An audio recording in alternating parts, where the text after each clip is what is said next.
dan lagi 10% untuk kemahuan tu penting juga sebab kena balance. Kesannya kepada kita adalah kita akan buat revenge spending. Revenge spending ni maksudnya tiba-tiba kalau kita sesuatu benda buruk berlaku dalam hidup kita, kita stres, kita buka bank simpanan kita, kita belanjakan semua simpanan kita. Itu yang bahayanya. Betul. Saya setuju doktor bahawa Islam amat menitik beratkan wasatiyah, iaitu kesederhanaan ya. Betul.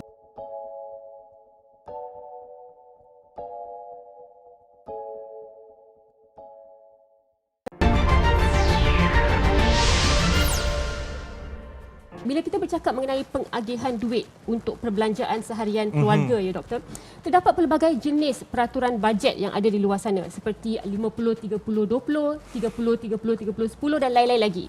Jadi kalau kita lihat di sini bagaimana untuk memilih bajet yang sesuai bagi golongan B40 untuk mereka ini menguruskan kewangan mereka. Okey.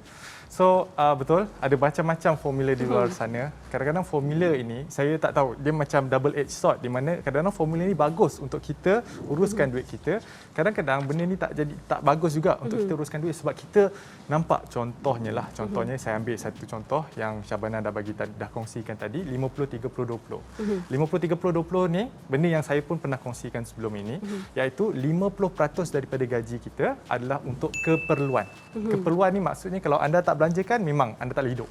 Kan? Contohnya barang-barang dapur, bayar loan rumah ataupun bayar sewa rumah. Kalau tak anda tidak ada tempat berlindung, benda-benda yang wajib anda bayar.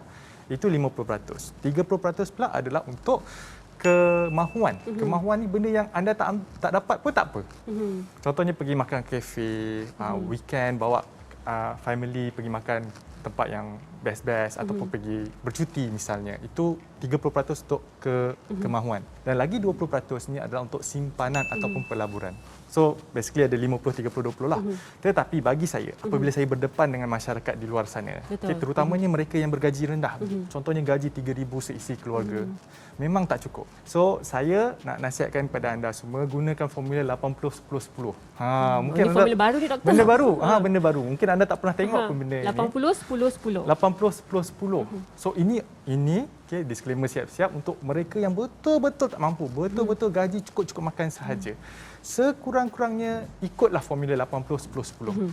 Formula 80-10-10 ini adalah 80% untuk keperluan, okey, bagi seisi keluarga yang memang gaji memang tak cukup, 10% untuk kemahuan dan lagi 10% untuk simpanan atau pelaburan. Saya nak tekankan di sini adanya tabung untuk simpanan dan pelaburan, iaitu 10%. Sebab simpanan ni ataupun pelaburan ini dia seperti macam kita naik basikal di mana kalau kita buat ataupun menyimpan pada usia yang muda, benda tu akan jadi tabiat kita. Tabiat yang baik, tabiat yang bagus untuk masa depan kita. Sebab ramai orang tunggulah gaji 10,000 barulah saya simpan duit. Benda tu takkan berlaku. Kalau kita gaji 1,000 pun tidak ada simpanan, nanti gaji 5,000 pun tidak akan ada simpanan. Gaji kita 10,000 maupun 20,000 sebulan pun kita tidak akan mulakan simpanan sebab simpanan itu bukan menjadi tabiat kita. So disebabkan itu saya tekankan, kalau bagi mereka yang betul-betul tak cukup duit, gunakanlah formula dan lagi 10% untuk kemahuan tu penting juga sebab kena balance.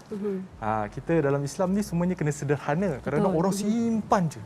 Bila simpan dia kan tak nak belanja untuk anak pergi makan best-best pun tak boleh. Kesannya kepada kita adalah kita akan buat revenge spending. Revenge spending ni maksudnya tiba-tiba kalau kita sesuatu benda buruk berlaku dalam hidup kita, kita stres, kita buka bank simpanan kita, kita belanjakan semua simpanan kita. Itu yang bahayanya. Saya setuju doktor bahawa Islam amat menitik beratkan wasatiyah, iaitu kesederhanaan ya. Kerana Islam pun tidak menggalakkan seseorang itu untuk menjadi terlampau kedekut ataupun terlampau memboros, lebih kepada kesederhanaan. Bagi golongan B40 ini janganlah kita cakap duit untuk melabur ya. Duit simpanan pun mungkin diorang tak ada. Apa yang mereka ada ini adalah hutang.